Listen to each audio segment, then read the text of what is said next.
Vážení študenti 4. ročníka Univerzity pre moderné Slovensko.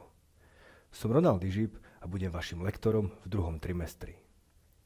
V tomto trimestri sa zamerieme najmä na príčiny a dôsledky krízy, úlohu centrálnych bank a trhu v ekonomike. Ekonomia je zvláštna veda. Sotva v nejakej inej vede môžeme vidieť to, čo v ekonómii. Keď Nobelovú cenu za ekonómiu získavajú akademici s úplne protichodnými teóriami. Presne to sa stalo aj v roku 2013. Ekonómia tak nie je exaktná veda a preto neexistuje žiadna jedna správna teória či model. Naopak, čím viac sa ekonomické modely komplikujú a upravujú, tým viac sa stávajú nerealistické. Túžba ekonómov a politikov potom, aby mali spoločnosť plne vo svojej moci, spôsobila, že súčasná kríza je dlhšia a silnejšia.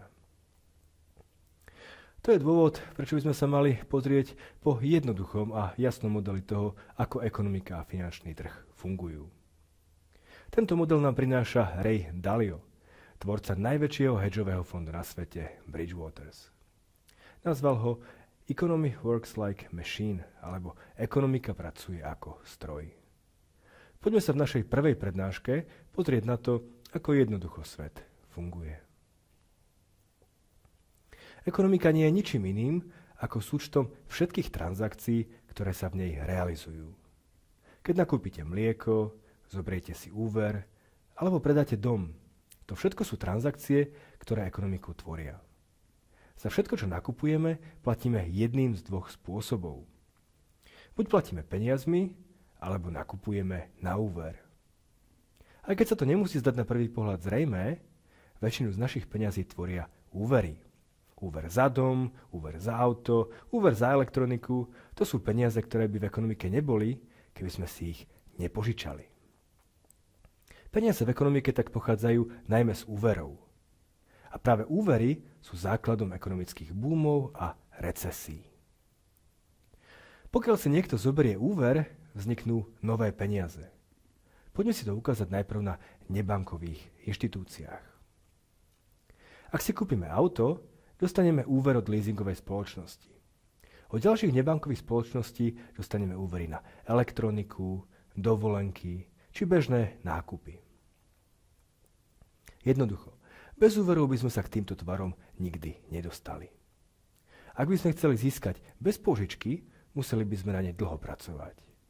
Úvery nám tak umožňujú kúpiť si ich hneď a tak si môžeme dopriať krátkodobo lepší životný štandard s vidinou toho, že ich splatíme niekedy v budúcnosti. Podobne funguje úverovanie bankami, ktoré hrá v Európe Prím. Poďme si tento proces v krátkosti vysvetliť. Keď vložíme peniaze do banky, banka si nechá iba ich menšiu časť, rezervu. Väčšinou iba pár percent a zvyšok požičia záujemcovi o úver. Tieto peniaze cestujú ekonomikou, až kým opäť neskončia v nejakej ďalšej banke. Tá spraví to isté. Malú časť z nich si nechá ako rezervu a zvyšok požičia. Tento systém sa nazýva frakčné bankovníctvo, pretože banky držia iba malú časť, frakciu pôvodného vkladu. Malý vklad, napríklad 100 eur, tak dokáže vygenerovať úvery v hodnote až takmer 1000 eur. O túto sumu sa zvýši množstvo peňazí v ekonomike. Úvery sú preto základom krátkodobého ekonomického rastu.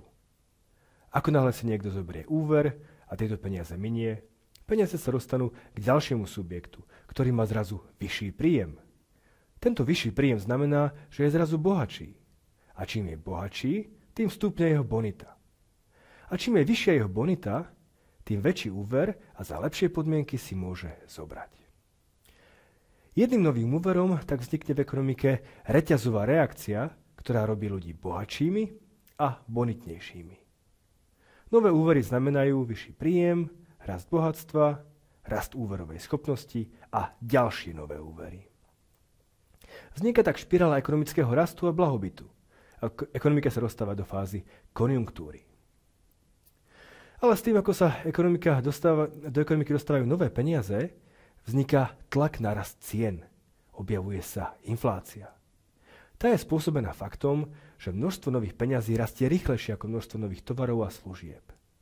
Väčšie množstvo peňazí naháňa menej tovarov a preto ich cena rastie. Rastú ceny takmer všetkého, od bežných tovarov až po domy a finančné aktíva. Politici najmä v 70. rokoch minulého storočia zistili, že vysoká inflácia je zlá. Preto ako náhle začne inflácia rásť, centrálne banky neváhajú a konajú. Začnú zvyšovať úrokové sadzby. S tým, ako sú sadzby vyššie, ľudia berú menej úverov a viac šetria. Do ekonomiky sa dostáva menej peňazí. Ľudia míňajú menej, ale keďže každý výdavok je príjmom niekoho iného, podnikatelia dosahujú menšie zisky. Preto aj oni míňajú menej. Menej peňazí tak znamená menšie príjmy. Menšie príjmy znamenajú, že ľudia sú menej úverovo bonitní a majú problém získať nové úvery. Naopak, za svoje staré úvery musia platiť viac zo svojho stále menšieho príjmu. Mnohí z nich sú donútení predávať majetok a zbavujú sa najmä svojich finančných aktív. Ceny dlhopisov, akcií či domov prudko klesajú. Vzniká deflácia, ktorú charakterizuje pokles cien tovarov a služieb. Ľudia sa stávajú ešte menej bonitní a svoje dlhy sú donútení splácať. Mnohí z nich to nedokážu a bankrotujú.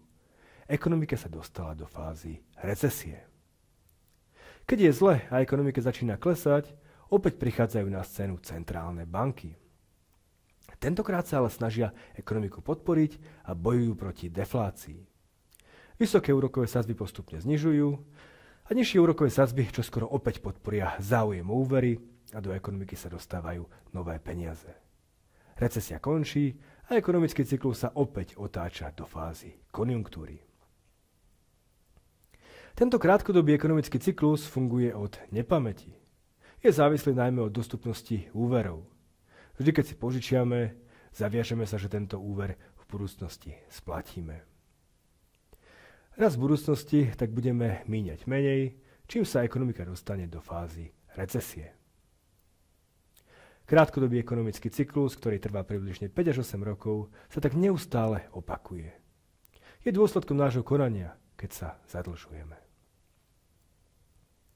Dôležitú úlohu v tomto cykle hrajú centrálne banky, ktoré najprv zvyšujú a potom znižujú úrokové sadzby. No tento cyklus fungoval aj počas zlatého štandardu, keď centrálne banky neexistovali. Centrálnym bankám sa tento cyklus nepodarilo eliminovať. Aj keď veľmi chceli. To, koľko úverov si ľudia berú a splácajú, totižto nemajú centrálne banky v moci. Je potom otázne, či má zmysel, aby centrálne banky manipulovali úrokové sadzby. O tom ale budeme hovoriť neskôr. Dnes sme si ukázali, prečo vznikajú krátkodobé ekonomické cykly. V budúcej prednáške si ukážeme, prečo vznikajú dlhodobé ekonomické cykly. Práve dlhodobý ekonomický cyklus sa totižto výrazne prejavuje v súčasnosti. Viac o ňom povieme o týždeň. Ďakujem za sledovanie.